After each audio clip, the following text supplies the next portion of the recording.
Hello, Jay Williams here, mindset and peak performance coach, and today I want to talk to you about thinking.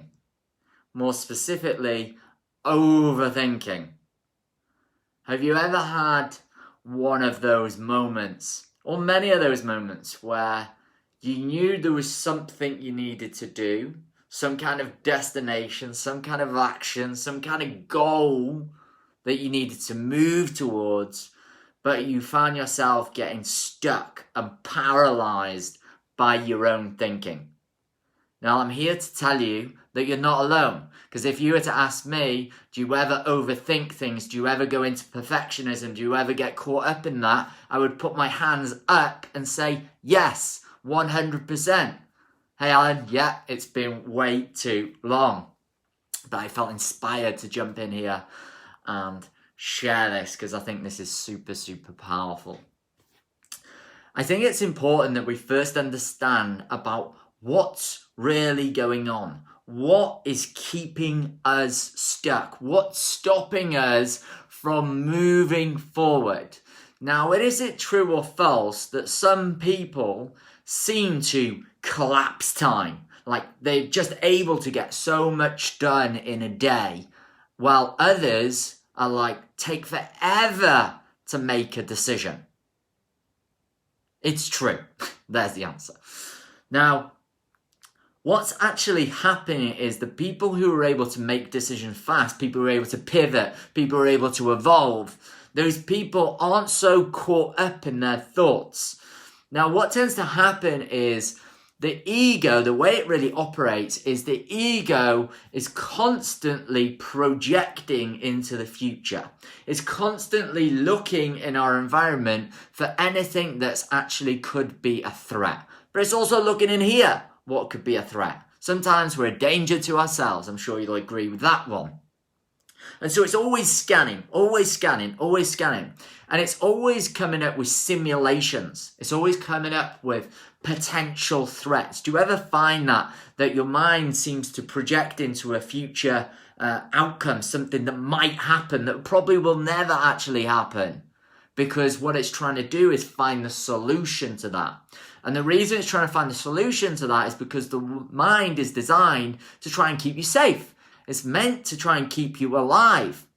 So by projecting into the future and thinking about the future, about all the events that might happen, what it does is it comes up with answers, comes up with solutions. So should that said event happen, then it already has a formula to actually solve that specific problem. So it's able to react, to respond, ultimately to keep you safe. Now, the noise inside of our head, the thoughts we have, they're not real. They're just thoughts. I heard a great example last week where someone said, £70,000 for coaching. £70,000 for coaching. If I was to ask you, is that a lot of money? Or is that just £70,000? You might say, £70,000 for coaching, that's a lot of money. Now, what we actually have is just £70,000 and the meaning that you give things. So, part of the problem we're overthinking things is because we are applying some kind of meaning to the future. If I take this action, then this will happen. Now, where did that even come from? Where did that idea even come from? It was something that was made up based on your past and your past experiences of what people have told you will happen and an experience if you've had where it might have happened. So, for example, let's talk about money. When we talk about money, if we talk about investing money, what were some of the stories or the voices you can hear in your head right now? So if I said, okay, Kevin Pickles, Alan Kern, I'm going to ask you to invest 150 grand of your own money.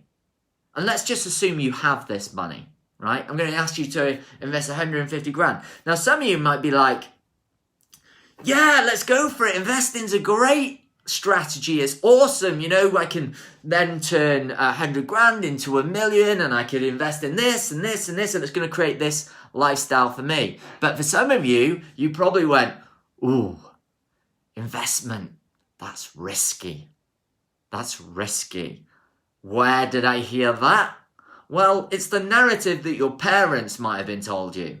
I know from myself growing up, my parents used to say things like, money doesn't grow on trees. Investing, it's risky. No, there's no risk. There's just an investment and the perception and the meaning that you give things. And so I'm making the distinction here between the fact and the stories that we tell ourselves in our mind. So the thoughts that we're creating about the future that's keeping us stuck, that's keeping us standing still, is just an assumption. It's based on an old paradigm, an old belief, and it keeps us stuck. So how do we deal with that? Well, most people, what they tend to do is when a thought comes into their mind, imagine someone comes up to you and they grab your arm. What do? You tense up, you contract, and you fixate on that part of your body. This is what we do with our thoughts. And when we hold on to the thought, when we hold on to the story, as long as we're holding on to it, we're stuck. We can't really move. So what we must learn to do is let go and acknowledge it as just a thought, just a story. I worked with one of my clients yesterday, and I give him a little tip to actually help him manage this. So anytime you get a story that you're telling yourself that if I do this, people are going to reject me. If I do this, I'm going to fail, and then I'll be a failure just like Dad thought I'd be. And if I do this, this is going to happen.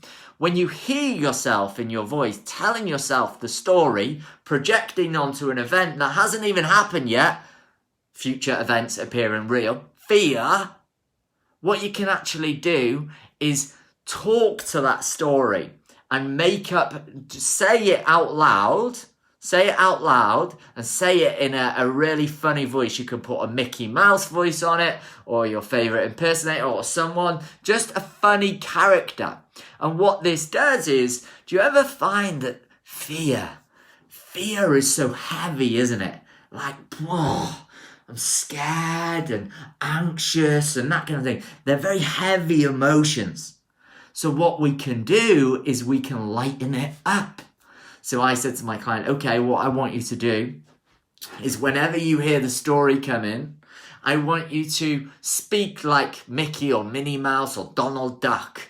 And I want you to say, hey story, and do it with the enthusiasm, and then speak like Mickey Mouse or Donald Duck. And what this is going to do in your mind is it's going to anchor funny, stupid, silly to that story. And so now you're going to be able to see that story as funny or stupid or silly. It's not going to be this heavy thing that keeps you standing still, that drags you down.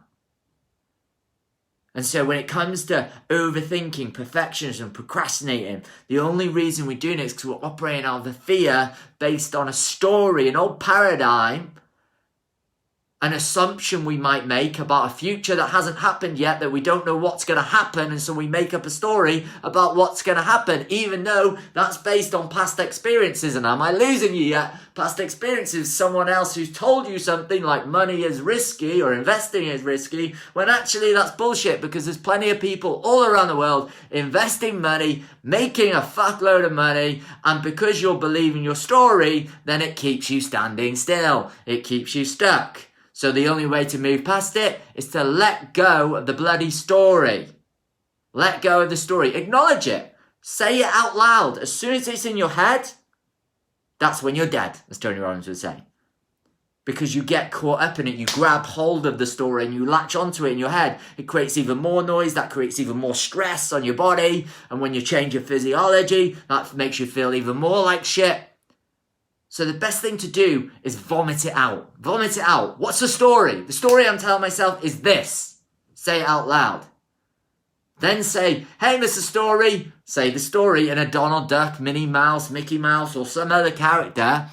to make it more light-hearted. And the more you do this, the less of a hold the story will have on you. And that's going to create enough space for you to take action and move forward and progress. And when you do that, you're going to start to reprogram your mind.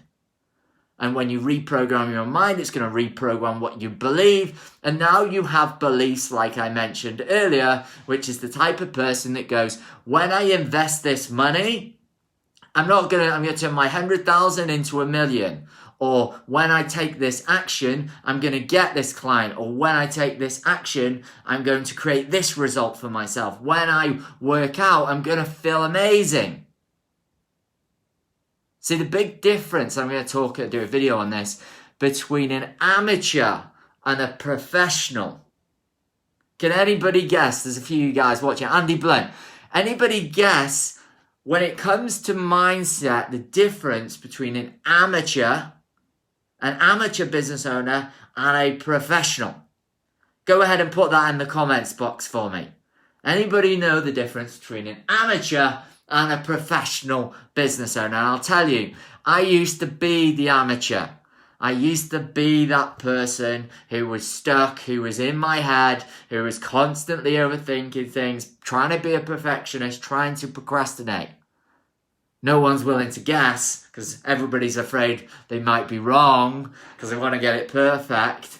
And I'm going to tell you that the difference between self-belief. Cheers, Pickles. Thank you for having the courage to step up. What's the difference between an amateur and a professional? An amateur operates out of a place of feeling.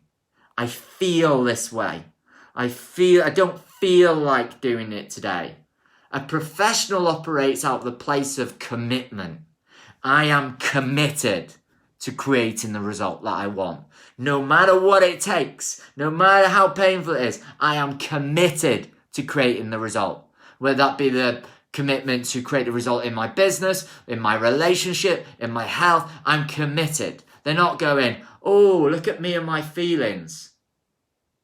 They're not playing the victim. And if you want to make one more distinction, the difference between a professional and an amateur is that an amateur is at the effect of life, of his feelings or her feelings, and a professional is the creator of their life because they are committed to creating results. And that's the big difference between an amateur and a professional. Amateur feeling, professional commitment. Professionals are at the cause of his results. He's a creator or she's a creator, and the amateur is at the victim of circumstance, like so many people during COVID right now.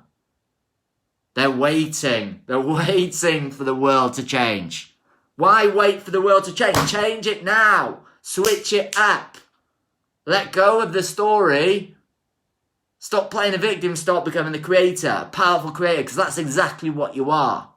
You have the ability to create in any moment.